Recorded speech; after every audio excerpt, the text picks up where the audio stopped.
Le virus a mis le secteur de la nuit à genoux. Le virus va peut-être tuer le secteur de la nuit. Still Alive est une manif que vous avez peut-être vue à la télé, auquel vous avez peut-être participé. On a le plaisir d'accueillir Karl de Montcharline, qui est un des organisateurs de cette manif. Still Alive, toujours vivant, oui, mais jusqu'à quand ?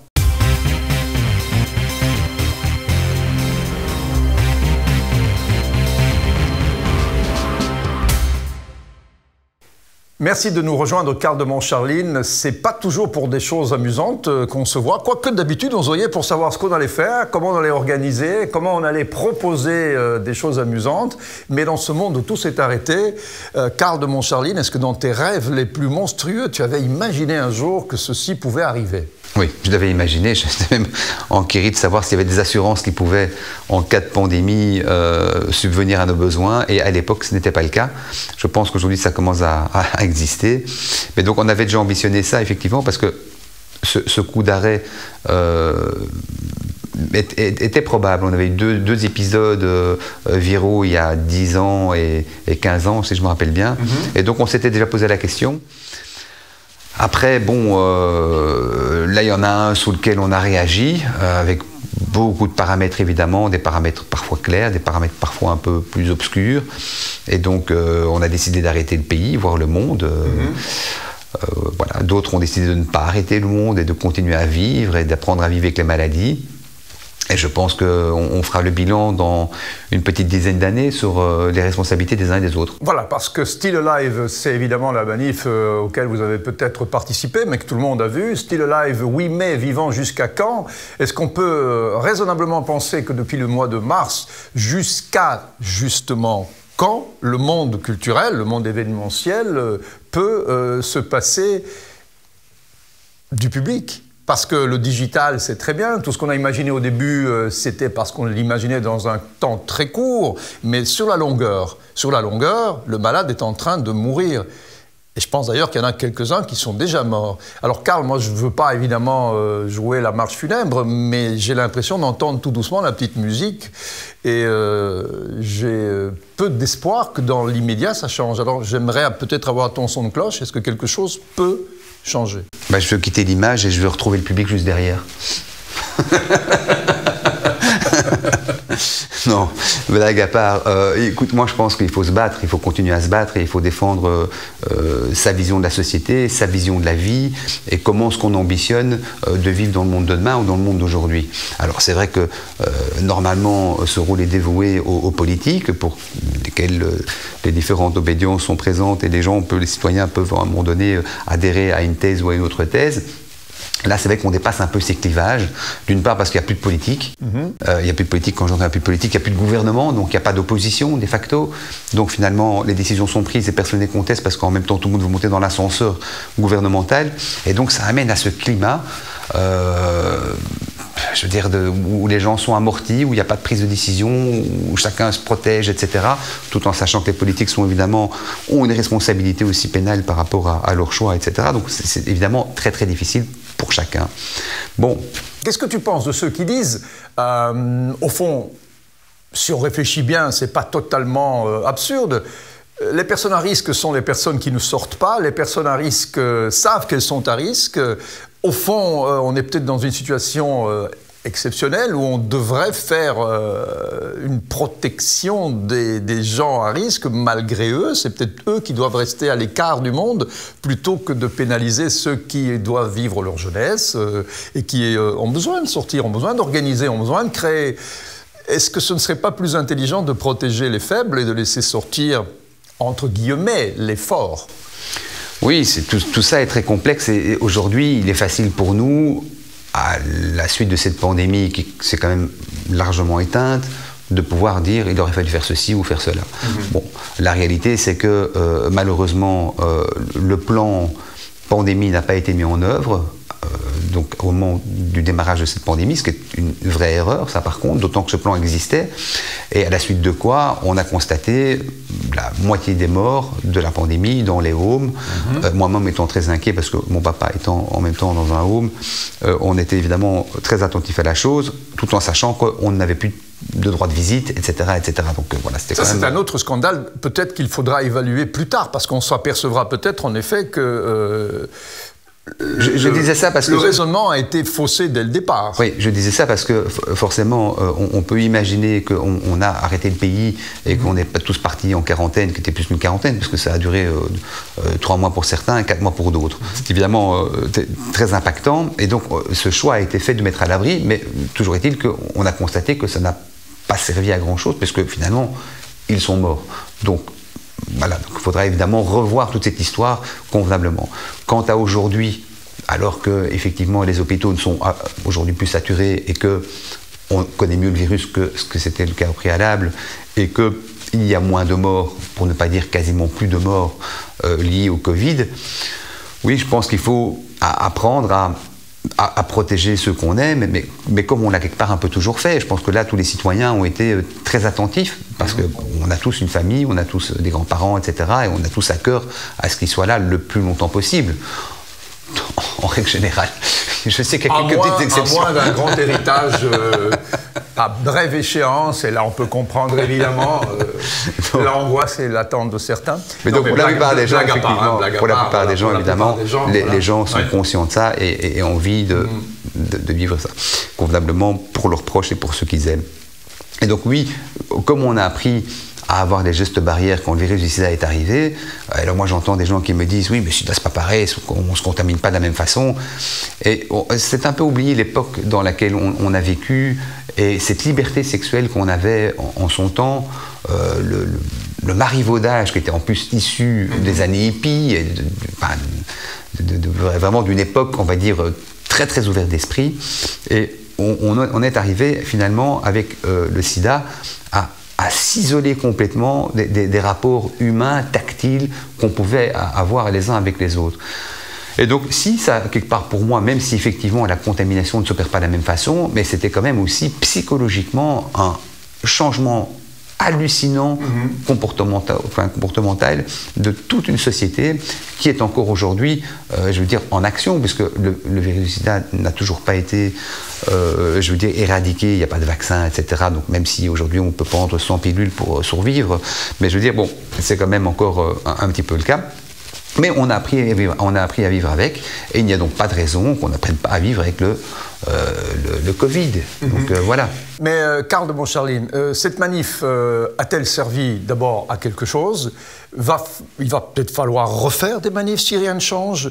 Si rien ne change, comment est-ce que réellement tu vois? Parce que je veux dire, tu n'as pas répondu clairement. Dans un an, si rien ne change, qu'est-ce qui va se passer? À moins que l'État ne vienne asperger tout un secteur de millions d'euros en disant « tant que ça ne change pas, rassurez-vous, voilà l'argent, qui en veut, en voici ».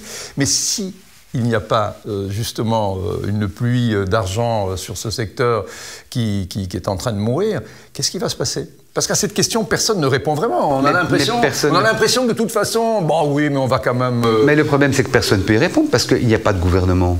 Alors, il y a un gouvernement en exercice qui oui, mais ça se passe dans d'autres pays aussi. Oui, mais ils ont des gouvernements. C'est pas qu'en Belgique, la réponse n'est pas plus claire. Quand les Länder en Allemagne font le choix de donner X milliards à la culture, ils le font parce qu'ils ont un gouvernement. Quand en France, on décide aussi de le faire, ils le font parce qu'il y a un gouvernement. En Belgique, il n'y a pas de gouvernement. Il y a 3 régions, il n'y a pas de gouvernement. Et il n'y a pas de solution alors? Mais bien sûr que non, il ne peut pas y en avoir, parce que de toute façon, qui va décider? Qui va décider de l'action?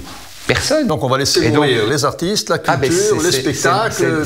C'est le paradoxe de la Belgique, effectivement, et on en est là pour l'instant. Et c'est ça qui est scandaleux, c'est qu'à un moment donné, effectivement, il y a tout un pan de l'économie, de la culture, enfin, qui est à l'arrêt, à l'agonie, je dirais même. Oui. Et donc, qui est en train de mourir, vraiment. Et qui ne se portait pas déjà très bien avant, il faut quand même dire la vérité. Mais c'était pas un secteur florissant. Donc, on s'occupe de savoir si on fait un Vivaldi, un Schubert ou autre chose. Donc, voilà. Et ce n'est pas acceptable, c'est juste pas acceptable. Et donc les seules mesures qui peuvent être prises aujourd'hui, donc lors du prochain CNS, on l'espère, puisqu'on fait tout ce qui est en notre pouvoir, en tant que chef d'entreprise, en plus on a une obligation légale. Et je veux dire, on fait tout ce qui est en notre pouvoir pour attirer l'attention sur le segment de la culture dans son sens très très très large, qui englobe l'événementiel, les mariages, etc. Enfin bon, donc on fait évidemment ce travail-là. Et on fait un travail auprès des politiques aussi, et on a une écoute. Hein, donc on ne peut pas dire qu'on soit en 1972 où on ne nous écouterait pas. Donc aujourd'hui, moi j'ai Sophie Wilmès au téléphone, j'ai Georges-Louis Boucher, j'ai Philippe Claus, etc. Avril Duraveau, bon, peu importe, ils sont à l'écoute, mais ils sont pieds et mains liés. Pour l'instant, personne ne peut vraiment être dans l'action. Et donc voilà, donc on essaie quand même malgré tout d'obtenir des avancées sur... Est-ce qu'on a mis un prix sur ce qu'il faudrait payer? Admettons que je dis un discours très commerçant. Voilà ce qu'il faut payer, voilà ce que ça coûte pour sauver les 6 prochains mois, voilà la note. Il faut un gouvernement pour ça. D'accord, mais admettons que le gouvernement existe, est-ce que cette note est chiffrable? Est-ce que quelqu'un connaît le montant? Est-ce que quelqu'un a proposé un deal en disant voilà ce qu'on va perdre, voilà ce qu'il faudrait payer? Pour ça, il faut être dans l'intelligence, et on est finalement assez peu dans l'intelligence en règle générale. Il faudra peut-être attendre encore 1000 ans pour que, je veux dire, j'aime beaucoup quand Raoult dit que le temps lui donnera raison. Et je pense qu'il a raison. Je pense qu'effectivement, on est là dans une précipitation qui n'en est pas une en plus. Donc à s'occuper de problèmes, alors même que le problème majeur, on ne le voit pas. Et donc voilà, on s'occupe de monter un gouvernement, mais on ne s'occupe pas de régler des problèmes immédiats qui sont impactés par ce Covid. Et donc oui, ce n'est pas normal. Ce n'est pas normal. Donc ce n'est pas envisageable de continuer comme ça. On va tourner autour du pot. Est-ce qu'il y a une action pratique très concrète à laquelle, si tu étais au gouvernement, tu donnerais suite demain? Voilà, tu as le pouvoir de le faire. Est-ce que tu chiffres une première aide? Est-ce que tu trouves les mesures concrètes nécessaires pour directement aller... Mais c'est ce que je te disais, ça n'a pas de sens qu'il n'y a pas d'intelligence. Or, aujourd'hui, qu'est-ce qu'on fait? Quand on fait de la politique aujourd'hui, on fait de la politique comme on faisait de la médecine au Moyen-Âge. C'est-à-dire, on va à coups de saignée et de ventouse guérir les malades de manière globale, sans savoir de quoi on parle. Donc, non, il faut une approche chirurgicale. Et à un moment donné, on ne peut pas dire on va donner 4 000 € ou 5 000 quand on est en Wallonie, même si c'est la Fédération Wallonie de Bruxelles, et même au fédéral, il y a encore des différences que les Flamands. Je parlais d'argent sérieux, Karl, hein, oui, avec 4 000 €, c'est clair. Mais donc, tu vas quand même constater qu'il y a une différence entre recevoir 4 000 € quand tu as un snack pita ou une librairie, et puis quand tu as une entreprise qui engage 15, 20, 30, 50 personnes, donc, et on a 4 000 € chacun. Donc, ce n'est donc pas intelligent comme mode opératoire. Alors, on peut comprendre qu'à un moment donné, dans la précipitation, dans la panique, etc., certains auraient fait, entre guillemets, enfin, ils auraient presque des saignées à tout le monde, hein, donc à coût de 4 000 €, comme ça on calme un peu la foule. Ok, c'est une chose et on peut l'accepter à l'époque. Mais aujourd'hui, il faut de la chirurgie. Il faut pouvoir analyser les patients individuellement. On ne peut pas ne pas se poser sur les secteurs. Et les gens sont variés dans le secteur. Est-ce qu'on peut imaginer... Pour donner un exemple, je termine par là. Quelqu'un qui a un loyer de 10 000 € n'est pas quelqu'un qui a un loyer de 3 000. Quelqu'un qui a une terrasse n'est pas la même chose que quelqu'un qui n'en a pas. Oui, et puis quelqu'un qui habite chez lui n'est pas quelqu'un qui habite chez ma copine. Exactement. Donc il y a plein de cas de figure et on ne peut pas administrer des solutions qui n'en sont pas et qui ne tiennent pas compte des individualités.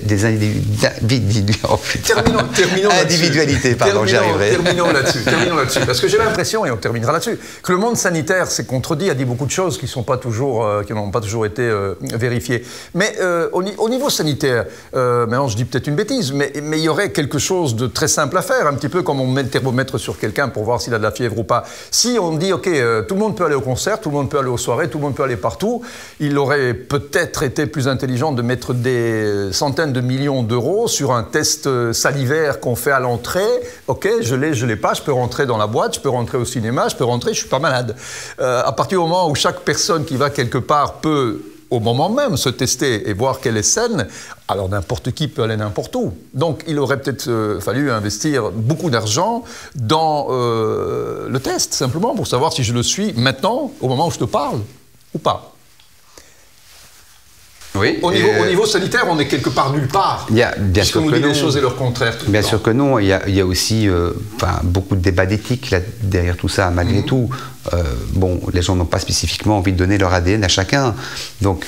Mais pour sauver une société qui est en train de mourir, en tout cas dans ce secteur-là... Non, c'est un choix qu'on a fait, mais les gens ne sont pas en train de mourir. Hein, donc il y a très peu de gens qui meurent. Donc... Non, le secteur meurt. Le secteur meurt, mais les gens ne meurent pas. Donc c'est des choix politiques qui ont été faits, que moi personnellement je ne valide pas, que je peux comprendre au mois de mars, que je ne comprends plus aujourd'hui. C'est ça. Et donc, après, moi je pense que l'histoire l'histoire fera l'histoire. Ouais. Donc voilà, mais je ne suis pas pour pour ces choses-là, parce que les citoyens n'ont pas spécifiquement envie de ça. Déjà leur donner leur nom, etc., pour qu'ils soient tracés, les gens n'aiment pas trop, etc. Donc on est quand même dans une société, en tout cas un peu démocratique, alors même qu'aujourd'hui, alors qu'on ricanait des Chinois il y a 6 mois, on est devenu pire que les Chinois. Donc, et ça nous paraît normal. Donc voilà, donc est-ce que c'est ce genre de société qu'on veut? Moi je pense que les maladies coexistent avec l'individu et l'humain depuis la nuit des temps. D'ailleurs, au moment où on est en train de parler, on est en train de lutter contre... les bactéries nous accompagnent, les maladies nous accompagnent, et souvent même, elles sont vecteurs d'évolution, parfois favorables aussi. Donc, alors voilà, je pense qu'il faut un petit peu sortir d'un débat dédiaboliser, concentré, voilà. Et puis, je dis, ça fait partie de l'évolution. Les virus existent dans la chaîne du vivant. Et je crois qu'il est au numéro 2 dans l'histoire de l'humanité. Donc on vit avec les virus depuis l'origine de l'origine de l'origine de l'origine. Et on coexiste avec eux. Donc il faut apprendre à coexister, avoir les gestes barrières nécessaires, et je veux dire apprendre à vivre en harmonie avec l'univers qui nous entoure, avec la nature d'ailleurs aussi, c'est un débat aussi sur la nature et sur l'environnement. Globaliser le problème d'une façon un petit peu plus large. On ne peut pas à un moment donné tout arrêter avec des dommages collatéraux qui dépassent largement le virus. D'accord. Eh bien, Carl de Montcharline, Still Alive, c'est un début, parce qu'évidemment, comme tu l'as dit, le temps nous dira où est-ce que ce virus nous amènera. Et pas simplement au niveau sanitaire, je pense en effet que ça change notre façon d'appréhender la vie, mais vraiment dans son ensemble, hein, dans les rapports humains aussi. Ça a permis au moins une chose aussi. Ça a fortement chamboulé beaucoup de choses dans la vie. Mais ça permet aussi de nous rassembler, nous, le secteur de la nuit, parce que bon, je ne suis pas Still Alive, on est derrière 300 organisateurs événementiels et dans la nuit, etc.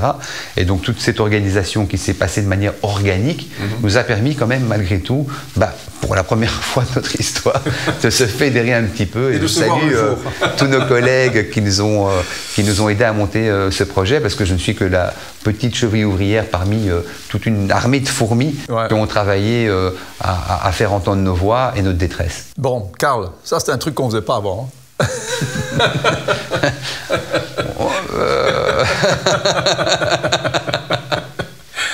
Merci. Merci d'avoir regardé cette vidéo. Et n'oubliez pas le pouce bleu pour nous encourager. Abonnez-vous à la chaîne. N'oubliez pas d'activer la clochette pour être notifié lors des prochaines vidéos, les commentaires et surtout, regardez les autres vidéos tout de suite.